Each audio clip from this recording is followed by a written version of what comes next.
नमस्कार मित्रमैत्रिणींनो, आज आपण बनवणार आहोत 21 तळणीचे मोदक। नैवेद्यासाठी लागणारे हे मोदक आहेत। आता लवकरच गणरायांचे आगमन प्रत्येकाच्या घरामध्ये होईल, तर नैवेद्यासाठी आपण वेगवेगळे पदार्थ बनवतो। काही जण 21 मोदकांचं नैवेद्याचं ताट 10 ते 11 दिवस ठेवतात। तर या पद्धतीने जर तुम्ही मोदक बनवलेला तर वरचे आवरण छान असे पातळ आणि खुसखुशीत असे मोदक होतात। हे मोदक बिलकुल संपेपर्यंत नरम पडत नाही, तर गच्च भरलेल्या सारणाचे हे मोदक आपण तयार केलेले आहेत। व्हिडिओमध्ये अगदी छोट्या छोट्या टिप्स दिलेल्या आहेत, जेणेकरून तळणीचे मोदक परफेक्ट असे तयार होतील। खुसखुशीत असे हे मोदक छान 8 ते 10 दिवस तुम्ही गणपती बाप्पांच्या प्रसादासाठी बनवून तयार करून ठेवू शकता। सुरुवातीला आपण मोदकासाठी लागणारे पीठ मळायला घेऊया। त्यासाठी मी घेतलेला आहे 1 वाटी मैदा। मैदा आपल्याला व्यवस्थित चाळून घ्यायचा आहे। वजनी पाहायचं झालं तर साधारणतः 200 ग्रॅम मैदा आहे आणि त्याच वाटीने आपल्याला घ्यायचा आहे बारीक रवा, तोही पाव वाटी। साधारणतः रवा आपल्याला 60 ते 70 ग्रॅम घ्यायचा आहे। कोणत्याही घरातील एका वाटीने तुम्ही हे साहित्य मोजून घेऊ शकता। आता याच्यामध्ये चवीप्रमाणे मीठ घालूया। मोदक छान खुसखुशीत होण्यासाठी याच्यामध्ये मी घालत आहे 1 चमचा तुपाचे मोहन। तुपाऐवजी तुम्ही तेलाचं मोहन घातलं तरी चालेल।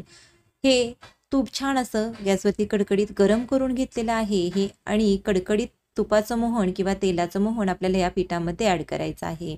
सुरुवातीला हे मोहन गरम आहे यासाठी आपण चमच्याने व्यवस्थित मिक्स करून घेतलं आणि थोडंसं थंड झालं की हे पिठाला आपल्याला अगदी व्यवस्थित चोळून घ्यायचं आहे। आता मी याच्यामध्ये थोडं थोडं पाणी घालून थोडंसं मऊसूद असं पीठ मळून घेते, कारण याच्यामध्ये आपण रवा घातलेला आहे, त्यामुळे घट्ट पीठ न मळता थोडंसं मऊ पीठ मळायचं आहे, जेणेकरून रवा छान असा फुलेल। एकदम पाणी न ओतता या पद्धतीने थोडं थोडं पाणी घालत पीठ मळून घेऊयात। छान असं मऊसूत पीठ या ठिकाणी मळून घेतलं आहे। आता याच्यावरती झाकण ठेवून हे आपण मुरण्यासाठी साईडला असंच ठेवूयात। मोदकाचं पीठ आपलं मळून तयार झालेलं आहे। आता सारण कसं करायचं ते पाहूयात। 21 मोदकांचं अचूक प्रमाण पाहतोय, तर त्यासाठी सारण सुद्धा आपल्याला योग्य प्रमाणात करावं लागणार आहे। या ठिकाणी एक मोठा ओला नारळ घेतलेला आहे, तो फोडून या खोबऱ्याचे छान असे बारीक तुकडे करून घेतलेत। हे आता बारीक केलेलं खोबरं आपण मिक्सरच्या भांड्यामध्ये काढून घेऊया, जेणेकरून पटकन असा आपल्याला बारीक चुरा किंवा किसलेलं ओलं खोबरं छान असं बारीक करून मिळेल। बऱ्याचदा सणवार असेल तर आपली तशी खूप घाई गडबड असते, गणपतीची पूजा असते, आरती असते, यामुळे आपल्याला नारळ खिसण्यासाठी किंवा खोबरं खिसण्यासाठी, खवण्यासाठी तितकासा वेळ नसतो। तर या पद्धतीने तुम्ही सुद्धा मिक्सरच्या भांड्यामध्ये झटपट असा नारळ किंवा ओलं खोबरं बारीक करून घेऊ शकता। आता हे मिक्सरच्या भांड्यातील ओलं खोबरं आपल्याला मोजून घ्यायचं आहे, जेणेकरून आपल्याला याच्यामध्ये साखर किती घ्यायची आणि किंवा गूळ वापरणार असेल तर गूळ किती घालायचा याचा अंदाज येईल। वाटी छान अशी मी दाबून गच्च भरून घेतलेली आहे, तर करेक्ट 2 वाट्या हे खोबरं भरलेलं आहे। आता मोदकाचे सारण कसे परतायचे आणि काय काळजी घ्यायची ते पाहूया। त्यासाठी गॅसवरती एक पॅन ठेवलेला आहे। पॅनमध्ये आपण 1 चमचाभर तूप काढून घेतलेलं आहे। तूप थोडंसं गरम झाले की याच्यामध्ये थोडेसे ड्रायफ्रुट्स घालते, काजू, बदाम, पिस्ते याचे छान असे एकदम जे असतं बारीक असे तुकडे करून घेतलेले आहेत। ड्रायफ्रुट्स घालणं ऑप्शनल आहे, नको असेल तर स्किप करू शकता। आता हे ओलं खोबरंसुद्धा आपण याच्यामध्ये ॲड करूयात। बघू शकता अगदी जिभेवर ठेवताच विरघळणारं असं मोदकाचं सारण तयार होतं, जर तुम्ही या पद्धतीने तयार केलं तर। सुरुवातीला हे ओलं खोबरं आपण 2 मिनिट मंद आचेवर छान असं या तुपामध्ये परतून घेणार आहे। असं ओलं खोबरं परतलं ना की आपलं सारण पटकन तयार होतं, कारण खोबऱ्यातील मॉइश्चर किंवा ओलसरपणा अगोदर कमी होतं। जर आपण डायरेक्ट गूळ घातला तर बरंचसं याला पाणी सुटतं आणि सारण परतण्यासाठी जास्त वेळ जातो आणि सारण चिवटसुद्धा होऊ शकतं। यासाठी थोडा वेळ सुरुवातीला तुपामध्ये हे खोबरं परतून घ्यायचं आणि त्यानंतर याच्यामध्ये गूळ वापरायचा। तर 2 वाटी आपला ओला नारळ भरलेला होता, तर त्याच्या अर्धं आपल्याला गूळ किंवा साखर जे तुम्हाला आवडत असेल ते वापरायचं आहे। पण शक्यतो हे जे मोदक आहे ते गुळामध्ये केलेले छान लागतात, तसंही गूळ आपल्या आरोग्यासाठी हेल्दी आहे, पौष्टिक आहे। तर थोडा वेळ छान असं हे सारण आपण परतून घेणार आहोत, जोपर्यंत गूळ याच्यामध्ये खोबऱ्यासोबत छान असा एकजीव होत नाही आणि सारण थोडंसं आपल्याला सुक्कं दिसत नाही।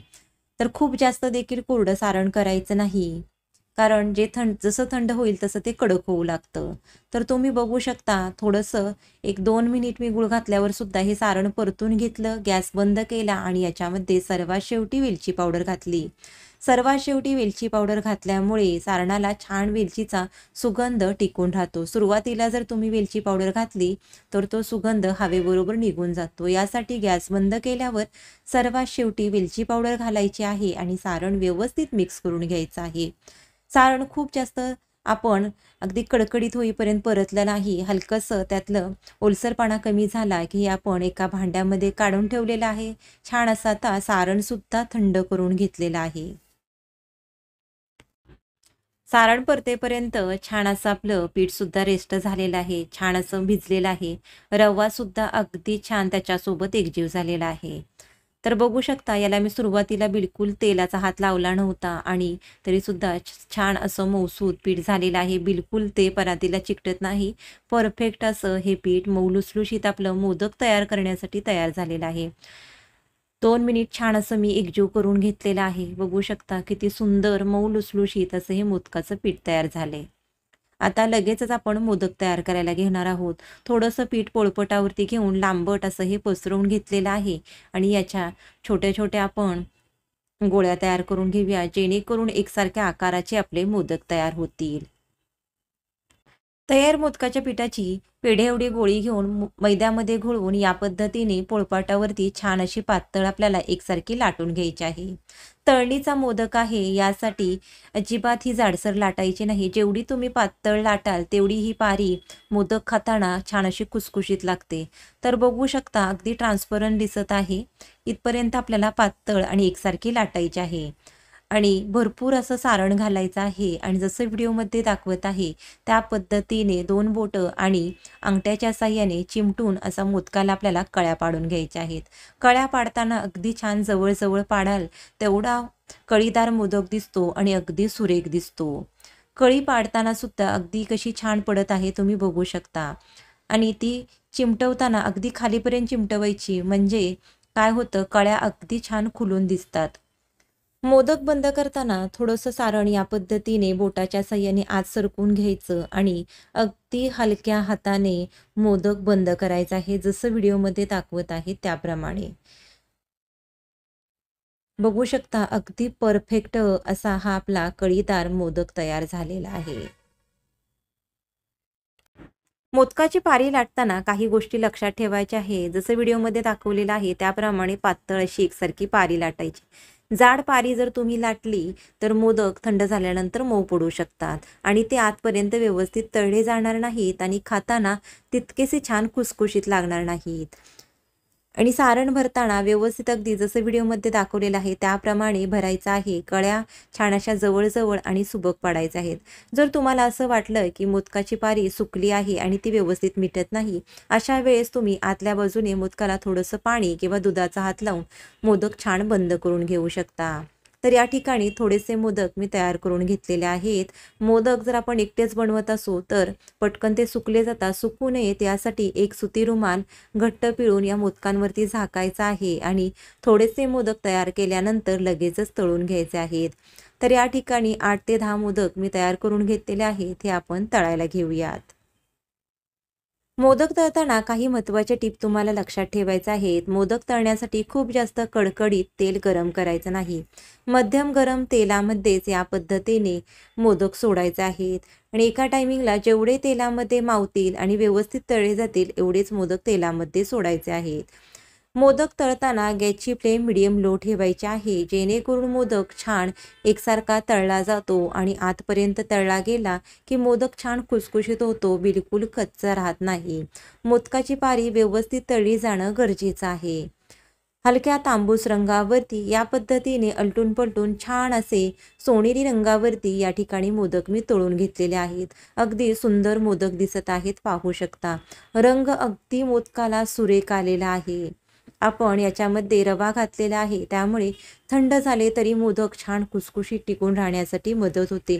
बिलकुल हे संपेपर्यंत नरम पडत नाहीत. त्यामुळे जसं व्हिडिओमध्ये सांगितलेलं आहे तसं मोदकाचं पीठ बनवून तुम्ही मोदकाचे सारण बनवा.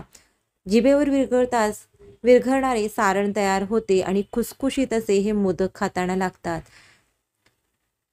उरलेले सर्व मोदक मी याच पद्धतीने तळून घेणार आहे. अगदी सुंदर सुरेख असा हा मोदक दिसत आहे. आज तुमच्यासोबत गणपती बाप्पांच्या आवडीचे 21 मोदकांची नैवेद्याची रेसिपी शेअर केली.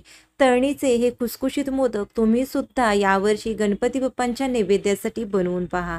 आजची रेसिपी कशी वाटली कमेंट करून सांगा. खुसखुशीत असे 8 ते 10 दिवस टिकणारे मोदक तुम्ही बनवा. कसे झाले कमेंट करून सांगा. आवडली असेल रेसिपी तर लाईक करा, शेअर करा आणि आपल्या चॅनलला सबस्क्राईब करा. आज वेळात वेळ काढून तुम्ही ही रेसिपी पाहिली त्यासाठी खूप खूप धन्यवाद. लवकरच भेटूया छान साध्या सोप्या आणि स्वादिष्ट रेसिपीसह. तोपर्यंत स्वस्त राहा, मस्त राहा, आनंदी राहा, असे छान छान पदार्थ खात राहा. धन्यवाद.